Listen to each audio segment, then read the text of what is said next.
Hi అండి, అందరికీ నమస్తే. Welcome to Vijaya channel. ఈరోజు మంచి కార్యక్రమానికి అయితే వచ్చానండి. 108 కుండముల జ్ఞాన గాయత్రి మహాయజ్ఞం అయితే జరగబోతుందన్నమాట. యాక్చువల్లీ నిన్న వెళ్ళానమాట. నిన్నైతే కలశయాత్ర అయితే జరిగింది. 1008 మందితో కలశయాత్ర అయితే చేశారనమాట.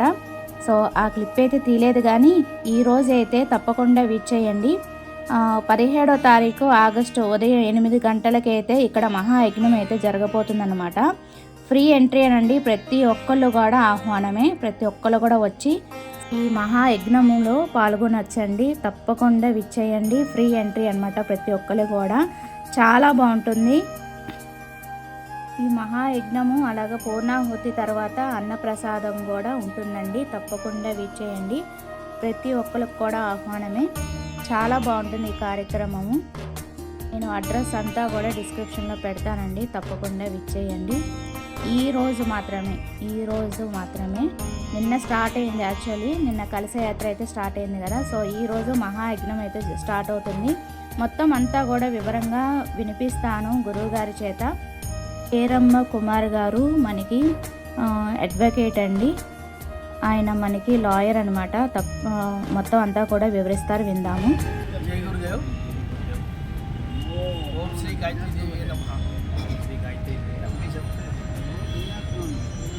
వేదమూర్తి, తపోనిష్ట, నవయుగ ద్రష్ట పండిత శ్రీరామ శర్మ ఆచార్య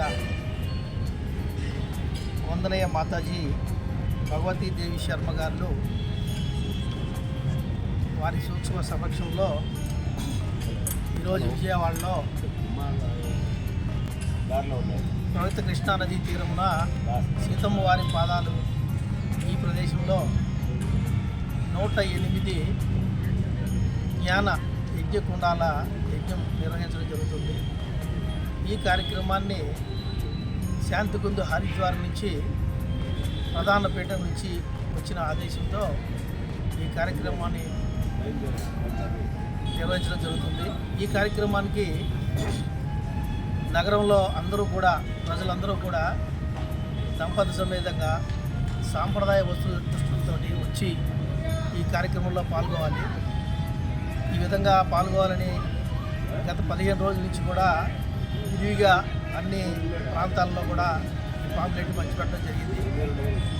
ఈ యొక్క యజ్ఞం యొక్క ముఖ్య ఉద్దేశం ఏంటంటే, ఈనాడు గ్లోబలైజ్డ్గా జరుగుతున్న అరాచకాలు, ప్రకృతి వైపరీత్యాలు, ముఖ్యంగా వాయు కాలుష్యం బాగా జరుగుతుంది. దీనికి నివారణోపాయము ఒకటే. ఇది వేదాల్లో, ఉపనిషత్తుల్లో,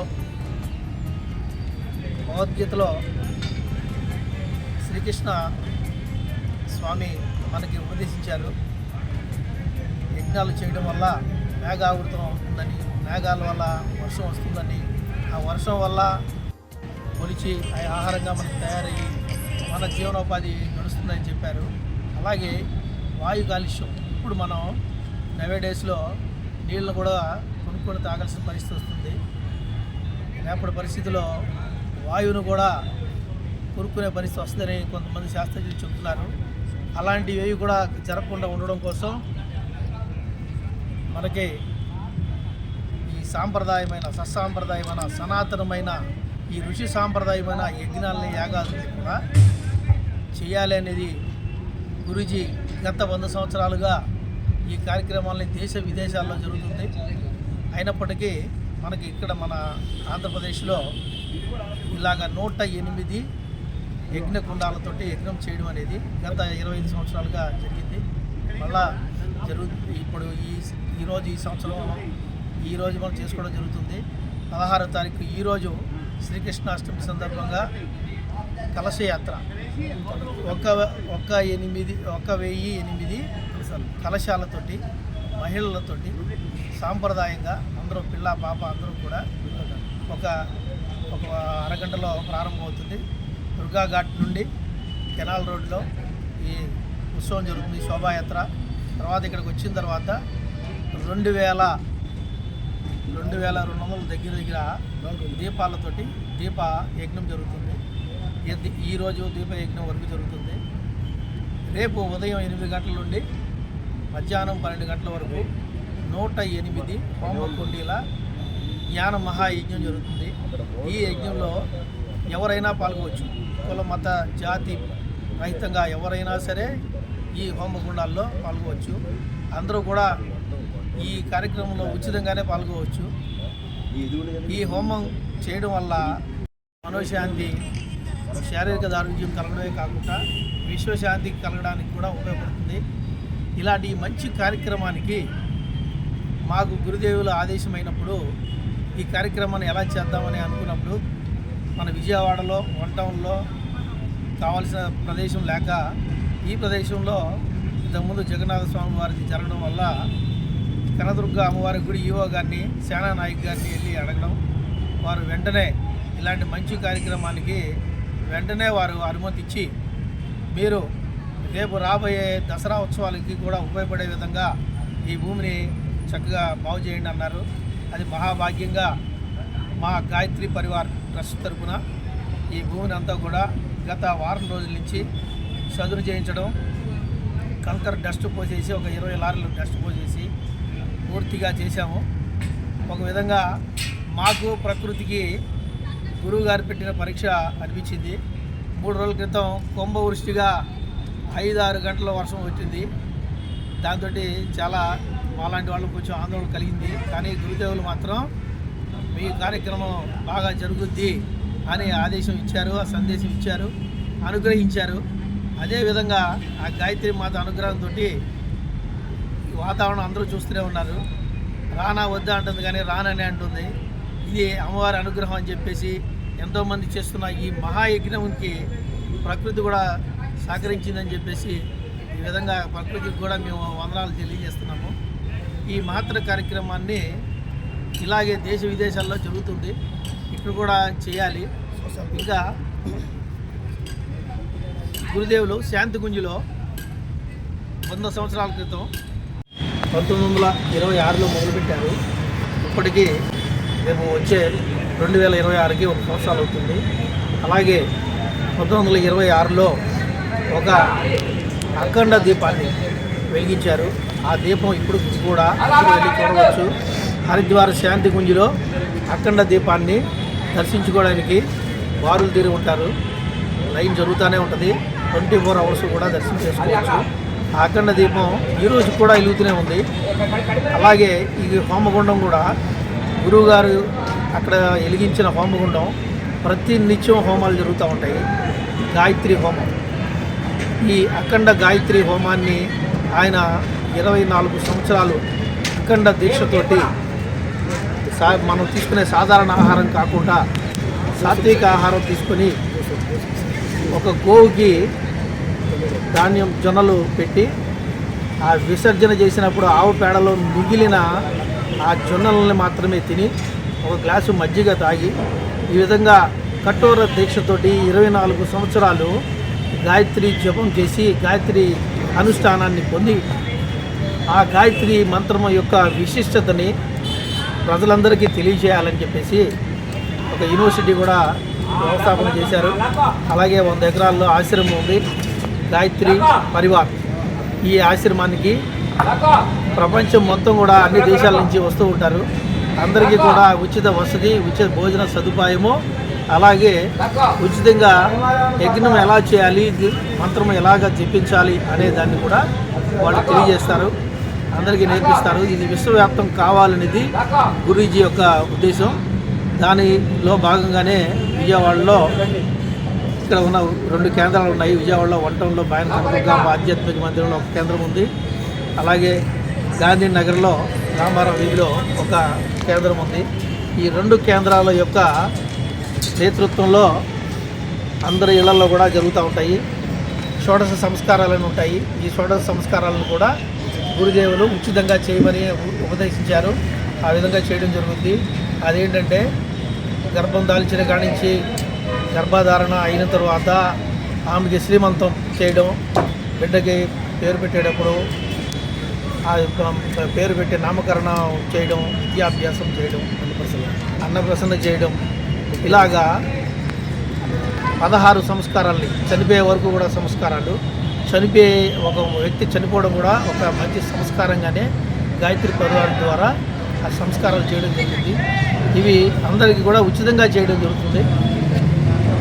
ఇలాంటి గొప్ప సంస్థని అందరూ కూడా సంస్థ గురించి తెలుసుకొని ఇలాంటి మహత్తర కార్యక్రమాలని ఉపయోగించుకొని వాళ్ళు కూడా గాయత్రి యజ్ఞాన్ని చేసి గాయత్రి నామాన్ని జపించి వాళ్ళు అనుభూతిని చెందాలని చెప్పేసి అందరికి కూడా మీ మీడియా ద్వారా తెలియజేయడం జరుగుతుంది. అలాగే మనం మారితే యుగం మారుతుంది. అదే ఈ యుగ శతాబ్ది యొక్క ఒకే ఒక మనకి స్లోగన్ అన్నమాట. ఇది గురూజీ మనం మారదాం యుగం మారుతుంది. అది ఆ విధంగా ఒక మంచి సందేశంతో యుగాన్ని మార్చడానికి అందరూ చేసే ఎక్కడైనా ఏమవుతుందంటే మనకు కార్యక్రమాలు ఎవరన్నా సంభావన తీసుకొని చేస్తారు. ఇక్కడ మాత్రం ఏమీ లేకుండా అందరి చేత స్వయంగా చేయించడం అనేది ఒక గొప్ప మహత్తరమైన కార్యక్రమం అండి. ఏంటంటే ప్రతి దంపతుల చేత విద్యార్థుల చేత స్వయంగా అగ్ని స్థాపన చేసి యజ్ఞము పూర్తిగా పూర్ణాహుతి జరిగే వరకు కూడా వాళ్ళ చేతే చేపిస్తారు. దీనికి వ్యయ ప్రయాసాలన్నీ కూడా కష్టం భరాయిస్తుంది. మనం కూడా ఏం చేయాలంటే ఇలాంటి మంచి కార్యక్రమానికి మనం కూడా ఎవరో ఇచ్చిన ద్రవ్యాలతో చేస్తున్నాం అనేది కాకుండా మన సంతృప్తి కోసం కూడా మనం ఎంత పే చేసినా సరే అదంతా కూడా ట్రస్ట్కే చెందుతుంది. అలాగే యుగశక్తి గాయత్రి అని ఒక మాసపత్రికని హరిద్వార్ నుంచి వెలువడుతుందండి. ఈ పత్రిక అన్ని భాషల్లోనూ ఉంటుంది.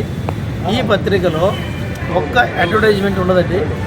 అంటే అడ్వర్టైజ్మెంట్ ఇచ్చిన వాళ్ళ దగ్గర కొంత రుసుము తీసుకొని పేపర్లు నడుపుతారు. అలా ఉండదు. ఆద్యంతము కూడా గాయత్రి పరివార్ ట్రస్ట్ శాంతిగుంజ్ నుంచే ఏర్పాటు చేస్తారు.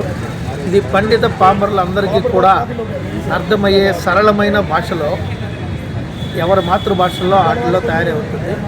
అది చాలా తక్కువ రేట్లో కూడా ఒక్కొక్క సబ్స్క్రిప్షన్ కూడా 10 రూపాయలు ఉంటుంది.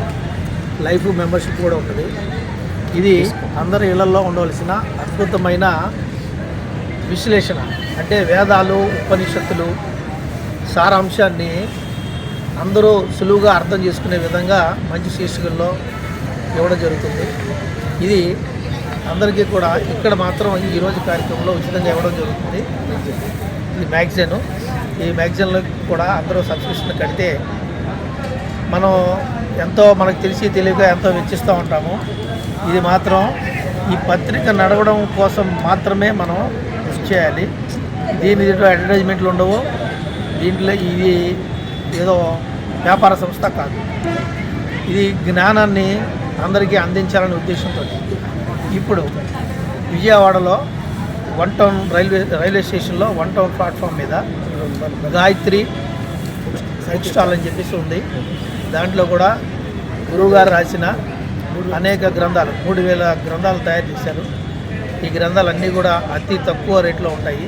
ఇక్కడ కూడా వచ్చి ఎప్పుడైనా మనం ట్రైన్లో వెళ్ళినప్పుడు 1 టౌన్ ప్లాట్ఫామ్కి వెళ్ళి అక్కడ తీసుకొని అక్కడ చదివి మనం కూడా కొనుక్కునే అవకాశం ఉంటే కొనుక్కోవాలి.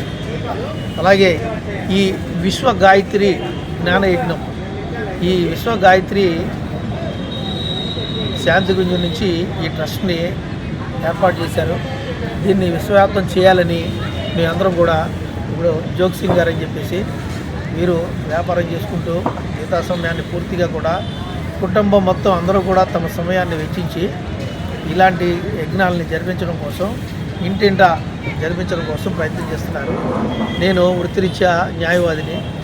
నా మిగతా సమయం మొత్తం కూడా ఇలాంటి మంచి కార్యక్రమాలు ఉపయోగిస్తూ మంచి కార్యక్రమాలకి అందరినీ కూడా పిలుస్తూ, ఎందుకంటే పతనమైపోతున్న దేశమానకాల పరిస్థితుల్ని చూస్తూ టీవీలో చూస్తూ మన ఇంటికి నీరు రాలేదు, మన ఇంటికి మంట రాలేదు అనుకునే వాళ్ళు ఉన్న ఈ నేపథ్యంలో మనం కూడా ఏమన్నా చేయాలి అనే ఒక సత్సంకల్పంతో ఉన్న తరుణంలో గురువుగారి ఆదేశంతో ఇదే అన్ని సమస్యలకి సమూలమైన పరిష్కారం అని తెలియజేయడం, అది నిజమని తెలుసుకున్న తర్వాత మేము కూడా ఇదే బాటలో అందరికి కూడా ప్రచారం చేస్తూ అందరి చేత చేయించే సత్కార్యక్రమాన్ని చేసే భాగ్యం ఆ గాయత్రి మాత ఇవ్వడం, గురువుగారి ద్వారా మాకు ఉపదేశం రావడం, మీ అందరూ ఈరోజు ఇలా చేయడం ఈ యొక్క కార్యక్రమానికి వ్యయ ప్రయాసాలు మామూలుగా అవ్వండి, కానీ వ్యాపార మామూలుగా ఒక్కొక్కరికి ఎంత ఖర్చు అవుతుందని లెక్కేస్తే 25 లక్షల రూపాయలు ఖర్చు అవుతుంది. దానికి 15 రోజుల క్రితము మా దగ్గర ₹1 లేదు, ఏం చేయాలి అనేది ధ్యాస కూడా లేదు. మొదలుపెట్టిన తర్వాత ప్రతి ఒక్కళ్ళు మేము ఇది చేస్తామని అని ముందుకు వచ్చారు. అందరి వల్ల ఈ కార్యక్రమం జరిగిపోతుంది. ఒకళ్ళది శక్తి దానం, ఒకళ్ళది అంశదానం, ఇలా జరుగుతుంది. గురూజీ కూడా అదే అడిగారు. ప్రతి వ్యక్తిని అడిగేది ఏంటంటే మీరు సమయం ఇవ్వండి, మీ అమూల్యమైన సమయము వృధా కాకుండా కొంత సమయం ఇవ్వండి. దేనికోసం? ప్రజల కోసం, సమాజం కోసం. ఆ సమయాన్ని ఎలా వినియోగించాలనేది ట్రస్ట్ మీకు నిర్దేశిస్తుంది. ఆ ట్రస్ట్ ద్వారా మీరు మంచి కార్యక్రమాలు చేయగలిగిన మాత్రమే, చేయలేనివి ఏమీ ఉండవు. చేయగలిగిన కార్యక్రమం కూడా చేయకపోతే మనకి కొత్తగా సినిమాల్లో కూడా సాహితీవేత్తలు పెట్టిన డైలాగులు ఉంటాయి. నేనేమి ఇవ్వకపోతే సమాజానికి లావ్ అయిపోతానండి. లావ్ అయిపోవడం కాదు, రోగం పడతాను.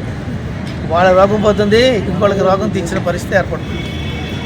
అందుకని ఇలాంటి మంచి సత్ కార్యక్రమంలో పాల్గొనే భాగ్యం నాకెంత ఉందో, ఈ విధంగా ఈ మీడియా ద్వారా చూసిన అందరూ ప్రేక్షకులు కూడా ఎక్కడ గాయత్రి యజ్ఞాలు జరుగుతున్నాయి, ఎక్కడ గాయత్రి పీఠం ఉంది, గాయత్రి పరివారం ఉంది. ఈ పరివారం అనే మాటకు అర్థం ఏంటంటే పరంపర ఒక చోట ఆగదు. విశ్వ కుటుంబం ఒక కుటుంబానికైతే ఎక్కడో ఒక చోట ఆగిపోవచ్చు. ఇది విశ్వ కుటుంబం. ఈ విశ్వ కుటుంబ విశ్వశాంతికి వారసులు అందరూ అనేది తెలియజేయడం కోసం విశ్వ గాయత్రి పరివారం అనేది గురూజీ పెట్టారు. అందుకని తప్పకుండా మీరు మీ మీడియా వాళ్ళు, మీ మీడియా ద్వారా ఎంతోమందికి ఈ సందేశాన్ని అందిస్తున్నందుకు మీ అందరికీ మీ ఛానల్ విజయ ఛానల్ వారికి కూడా ఆ గాయత్రి మాత ఆశీస్సులు ఉండాలని తెలియజేస్తున్నాము. అలాగే భగవద్గీత 18 అధ్యాయాలు ఉన్నాయి. ఈ అధ్యాయాలు అన్నీ కూడా చదవడానికి అందరూ ఇప్పుడు ఉత్సాహపడుతున్నారు, నేర్చుకుంటున్నారు, నేర్పిస్తున్నారు. కానీ మూల అర్థం ప్రతి అధ్యాయానికి కూడా మూల అర్థాన్ని, సారాంశాన్ని గురూజీ 18 పాయింట్లలో మనకి యుగ నిర్మాణ సంకల్పాలు అని ఒక్కొక్క అధ్యాయానికి సంబంధించిన సారాంశాన్ని 1 లేదా 2 లైన్లో వచ్చే విధంగా తయారు చేశారు. అది భగవద్గీతలో కూడా శ్రీకృష్ణ పరమాత్మ చెప్పడం జరిగింది. దాంట్లో మరి మీరు సమయం ఇస్తే ఒకటి చేస్తాను చూడండి. పూజ, జపం మొదలైనవి తర్వాత వీటిని నిత్యం చదువుతూ ఉండాలి. అది ఈశ్వరుని సర్వవ్యాపకునిగాను న్యాయ నిర్ణేతగాను మేము అంగీకరించి ఆయన ఆజ్ఞలను మా జీవితంలో తీర్చిదిద్దుకుంటాము. ఈ మాటలో ఉన్న ముఖ్య అర్థం ఏంటంటే అసలు ప్రతి మనిషి జీవితానికి పరమార్థం తెలియకుండా మిగతా జంతు జీవరాశుల్లాగే పుట్టడం, తినడం, మళ్ళా జీవనోత్పత్తి చేయడం, వాళ్ళ జాతి ఉత్పత్తిని చేయడం, మరణించడం, వాటికి మేము ఎందుకు పుట్టామనే తెలియని స్థితిలో ఉన్నప్పుడే ఒక మానవుడికి మాత్రమే భగవంతుడు ఇచ్చిన మహావరం మనము మానవులుగా ఎందుకు పుట్టామో, మన జీవిత పరమార్థం ఏంటి, ఆ జీవిత పరమార్థాన్ని తెలుసుకోవడానికి మార్గాలేంటి, అలాంటి మార్గమే చాలా మార్గాలు ఉన్నప్పటికీ గాయత్రి పరివారంలో ప్రతి మనిషి కూడా తన జీవిత పరమార్థాన్ని తెలుసుకొని జీవితాన్ని జీవించి ఉండగానే ధన్యం చేసుకునే భాగ్యాన్ని గాయత్రి పరివారం మనకి అందిస్తుంది. అలాంటి మహత్తరమైన ఈ కార్యక్రమంలో 18 రకాల సూక్తుల్ని ఏర్పాటు చేయడం జరిగింది. అన్నీ కూడా సులువుగానే అందరికీ అర్థమవుతాయి. ఇది చదివిన తర్వాత ఈ మూలాల్ని తర్వాత భగవద్గీత చదివిన మొత్తం భగవద్గీత యొక్క ఒక్కొక్క అధ్యాయం యొక్క పూర్తి అర్థం ఇదే కదా అని అనిపిస్తుంది. అందుకని తప్పనిసరిగా ఇవి గురువుగా తయారు చేసిన ప్రతి పుస్తకంలో కూడా ఈ 18 అంశాలు కూడా ఉంటాయి. ఈ అంశాలు తెలుసుకోవాలి.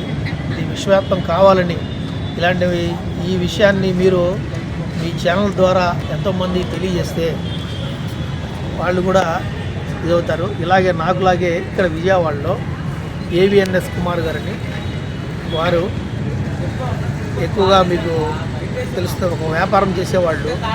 ఈరోజు ఉద్యోగం దొరక్క ఇబ్బంది పడుతున్న స్థితిలో సంవత్సరానికి కోట్లలో టర్నోవర్ చేసే వ్యాపారాన్ని ఆయన ఈ గాయత్రి పరివారంలో ప్రవేశించిన తర్వాత జీవన్ముక్తికి ఇదే మార్గం అని తెలిసిన తర్వాత వ్యాపారాన్ని మొత్తాన్ని వైండప్ చేసేసి పూర్తి జీవితాన్ని అతను 55 సంవత్సరాల్లోనే అందరూ వృద్ధాప్యంలో రావడం కాదు, చెప్పాలంటే మనం ఇప్పుడు సందర్భోచితంగా చెప్పాలి కాబట్టి ఎక్కువగా వ్యాపారాలు చేసేది వైశ్య కమ్యూనిటీ. అలాంటి కమ్యూనిటీలో ఉండి వ్యాపారాన్ని మూసేసి పూర్తిగా జీవితాన్ని అంకితం చేసి గాయత్రి పరివారి ద్వారా గాయత్రి అర్చన విధానాల నుంచి ఆ మూల బీజాక్షరాల యొక్క సంయుక్తం గాయత్రి మంత్రం, సకల శాస్త్రాల యొక్క బీజాక్షర సంయుక్తం గాయత్రి మంత్రం, 24 బీజాక్షరాల సమూహమే గాయత్రి మంత్రం. ఈ గాయత్రి మంత్రాన్ని జపించడానికి ముఖ్య ఉద్దేశం, జపించాలి అనడానికి ముఖ్య ఉద్దేశము మానవ నిర్మాణంలో వెన్నుముక నిటారుగా ఉండడం ఏ జీవికి ఉండదు, మానవుడికి ఉంటుంది. ఈ వెన్నుముక నిటారుగా ఉండడం వల్ల మూలాధార చక్రం నుండి సహస్రార చక్రం వరకు అన్ని చక్రాల నుంచి శుద్ధి గావించబడి మనిషికి తనెవరో తెలుసుకునే శక్తి, పరిసరాలను తెలుసుకునే శక్తి, పరిసరాలని నియంత్రించుకునే శక్తి, తెలివితేటలు ఇలాంటివన్నీ కూడా ఒక మానవుడికి మాత్రమే రావడం జరిగింది. కానీ ఈనాడు తమో రజో సత్వగుణాలలో తమో గుణానికి ఎక్కువ మంది లోనవుతూ దాని ప్రభావం ఎక్కువయ్యి రజోగుణానికి మారి మానవులే దానవులుగా తయారైపోతున్నారు తెలియకుండా. గత యుగాలలో మానవులకి, రాక్షసులకి, దుర్మార్గులకి వాళ్ళ యొక్క శారీరక మార్పుల్లో తెలిసేది. రాక్షసుడికి కొమ్ములు, కళ్ళు ఉన్నట్టుగా తెలిసేది, అందుకని వీళ్ళని తెలిసేది. ఇప్పుడు ఈ మానవ లోకంలో